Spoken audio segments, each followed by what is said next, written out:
gets asked the same question every year, but how does it feel 2 days in this year versus, say, a year ago? It's a whole lot different, actually. I can honestly say that it's maybe one of the best. I would say our first day this year was one of the best first days I've ever had coaching in the WNBA. And the reason is that, you know, last year everything felt new with this group. We had 6 new players. You know, your key players were different. And so it was like a constant learning process last year. I think the maturity that we gained going through last season, and particularly the playoffs, was instructive to our team.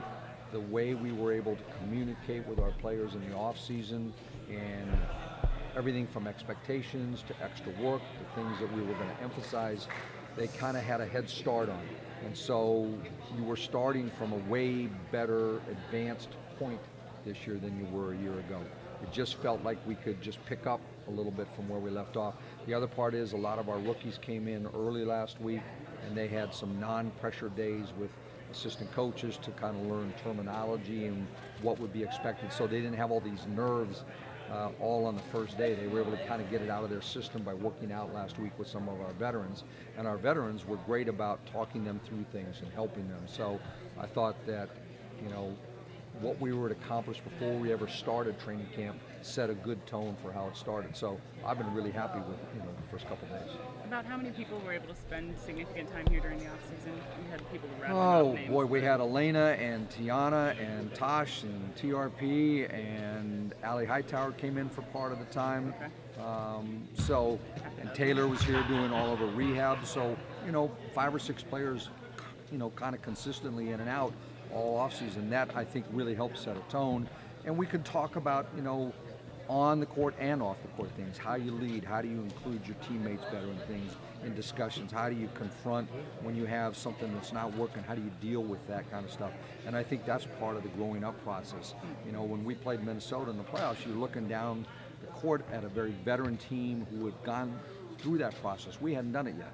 And so I thought that we could take those experiences and go back and talk to our players about it, and it would make sense to them again. Mo Curry was coming in here and said that one of the roles she's going to play off court is certainly as a vocal veteran leader. What does she bring from that aspect? I think there's a couple things. Number one, you know, having played here before and then gone somewhere else gives you a different perspective on things. You know, there's things maybe about us here that she appreciates maybe more than she did before, and there's things she's learned at other places that are a little bit different that she can bring to us and help younger teammates with.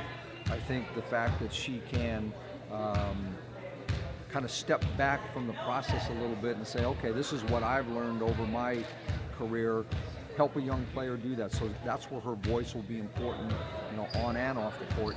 And then from a basketball standpoint, I think she's gotten better. You know, it was hard for us to convince her that, you know, the three-point shot was really that important in the pro game. You know, we used to call her Toe Curry with her foot on the line, and I make fun of her about it.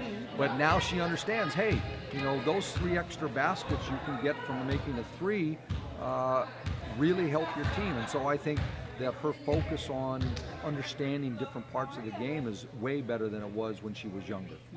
Speaking of adjustments, Elena talked about how she's much more comfortable going back to the core. Obviously, she can play anywhere on the floor, Yep. but why does that spot suit her so well? Just because she's used to it? I think part of it's used to it. I mean, she started out when she was in high school as a point guard. So, you know, it's a little bit different. But I think because she's played so long as the 4, especially when you're what we call a stretch 4 and you can step out behind the three-point line or post up, you know, you see that the diversity in her game gets better used.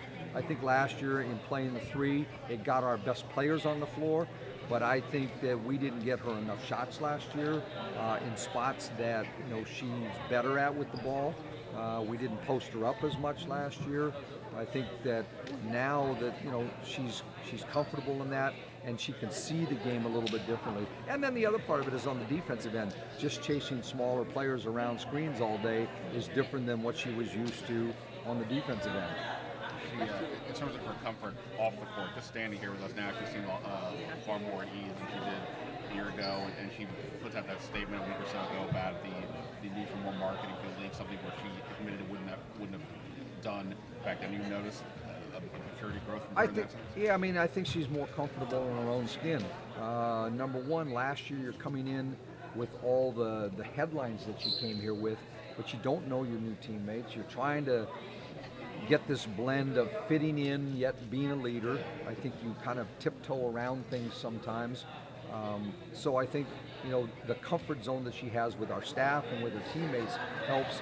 I think we've empowered her to be more vocal, to say more things. She and I have talked all off season about leadership.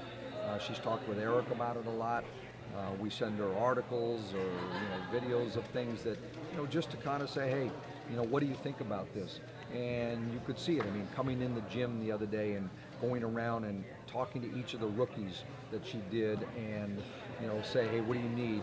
What don't you know? That's a different Elena than the one who was coming in trying to just fit in. Now she knows that they're looking to her, whereas before you got a bunch of teammates you don't know. In terms of some of the other players who, it's only a couple days, but who have you noticed that has maybe kind of stepped up or added a new wrinkle in their game? I think probably if you walked in from a year ago's team, you would notice the conditioning of several of our players. I mean, Tiana Hawkins right now looks like the best version of herself. She has worked hard on her conditioning, her diet, working on extending her range and being the stretch four that we can use to play just like we do with Elena at different spots on the floor. Obviously the other veterans like Tierra Ruffin-Tratt and Natasha Cloud have come in with great voices for their teammates in great shape. I mean, they're in better shape, our veterans, than a lot of players in the league, because they've learned over the course of time to take better care of their bodies, and they've learned how to use their voice more constructively in and outside of the locker room. So I think, from an X and O standpoint on the basketball court, shooting, not shooting, I don't know that I even want to comment on that yet, just because we're so, short of time into practice. But you just see a maturity level to this team that wasn't there a year ago.